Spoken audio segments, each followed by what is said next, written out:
Assalamualaikum dan salam sejahtera. Selamat datang ke saluran coretan biologi dan hari ini kita akan membincangkan mengenai isoenzim. Isoenzim ialah beberapa bentuk enzim yang berlainan tetapi memungkinkan tindak balas yang serupa. Walaupun mereka memungkinkan tindak balas yang sama, kelainan pada jujukan asid amino mereka menyebabkan parameter kinetik seperti nilai Km, Vmax dan kesan perencat terhadap isoenzim ini berbeza. Mari kita lihat contoh isoenzim dan buat perbandingan di antaranya, iaitu enzim hexokinase dan glucokinase. Nama lain bagi glucokinase ialah hexokinase 4 dan kita akan membandingkannya dengan hexokinase 1, 2 dan 3. Kinase secara umumnya merujuk kepada enzim yang menambah fosfat kepada substratnya. Jadi, hexokinase dan glucokinase, kesemua isoenzim hexokinase menambah kumpulan fosfat kepada glukosa untuk membentuk glukosa 6-fosfat.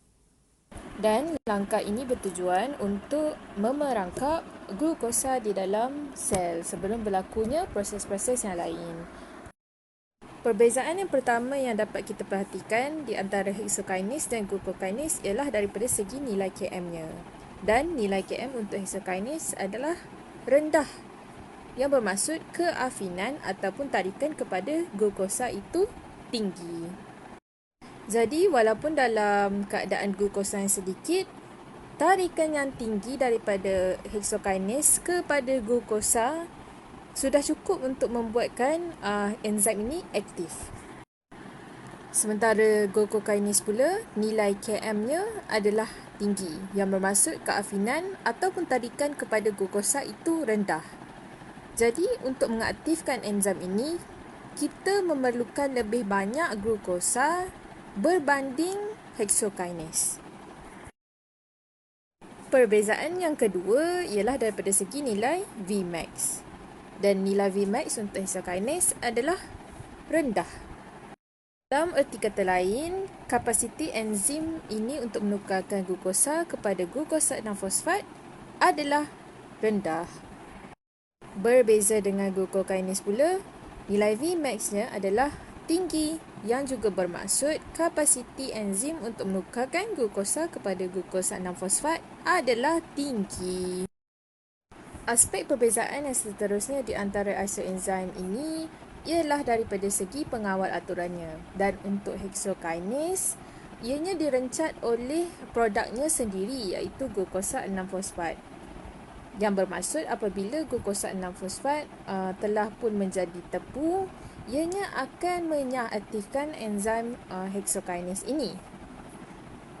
Dan mekanisme ini juga dikenali sebagai perencatan suap balik oleh produk.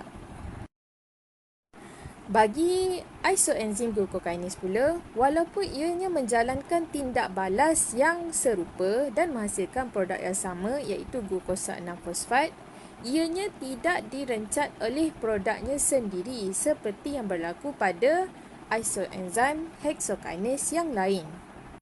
Tetapi, isoenzim glucokinase dikawal atur oleh hormon insulin. Jadi, apakah kepentingan perbezaan-perbezaan di antara isoenzim ini? Jawapannya ialah untuk memenuhi keperluan di mana lokasi isoenzim itu berada. Sebagai contoh, isoenzim hexokinase 1, 2 dan 3 berada di seluruh badan. Disebabkan ciri-ciri hexokinase 1, 2 dan 3 ini mempunyai keafinan kepada glukosa yang tinggi dan mempunyai kapasiti enzim yang rendah, ianya bersesuaian dengan lokasinya di seluruh badan untuk memastikan tindak balas berlaku dalam keadaan yang stabil sepanjang masa.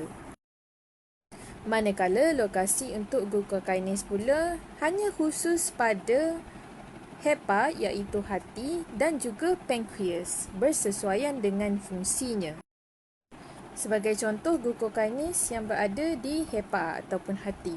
Sebagaimana yang kita ketahui, hati merupakan organ yang mengawal atur glukosa di dalam darah. Jadi apabila glukosa menjadi sangat-sangat tinggi, sebagai contoh selepas makan, barulah glukokinase akan diaktifkan.